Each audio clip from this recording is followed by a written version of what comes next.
হাত পা বেঁধে এক পুরুষকে শারীরিকভাবে নির্যাতন করছে দুই নারী। কখনো চাবুকের আঘাত, আবার কখনো বা হাই হিল ও বুট জুতা দিয়ে আঘাত করতে দেখা যায়। তীব্র ব্যথায় পুরুষের কণ্ঠ থেকে বের হয় চিৎকার চেঁচামেচি, আর এভাবেই মেটানো হয় বিকৃত যৌন তৃপ্তি।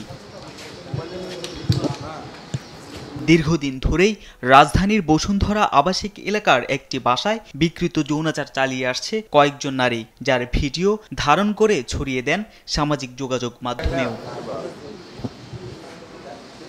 অবশেষে ছদ্মবেশে অভিযান চালিয়ে এই চক্রের দুই নারী সদস্যকে আটক করে ভাটারা থানা পুলিশ। বুধবার রাতে গোপন সংবাদের ভিত্তিতে বসুন্ধরা আবাসিক এলাকার জি ব্লকের একটি বাসা থেকে শিখা ও জারা নামে ওই দুই নারীকে আটক করা হয়। উদ্ধার করা হয় চাবুক, বিশেষ পোশাক সহ হাই হিল ও বুট জুতা। দীর্ঘদিন যাবৎ আমরা একটা শুনতে পাচ্ছি যে একটা বিকৃত যৌনাচারের একটা কার্যক্রম চলতেছে আমার এলাকায়। গোপন সংবাদের ভিত্তিতে উক্ত স্থানে যাই, যাওয়ার পরে গিয়ে আমরা ওইখানে গিয়ে ঘটনাস্থলে দুইজন মেয়েকে পাই এবং তাদের সঙ্গে পরিধীয় কিছু বস্ত্রাদি পাই, যেটা ধরো দীর্ঘদিন যাবৎ বিকৃত যৌনাচার কার্যক্রম চালাচ্ছে এবং একটা চাবুকও ছিল।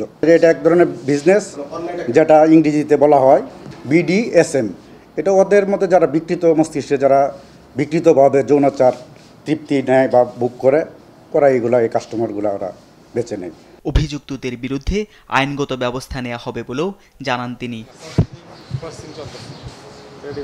তারেক মাহমুদ সুজন, দেশ টিভি, ঢাকা।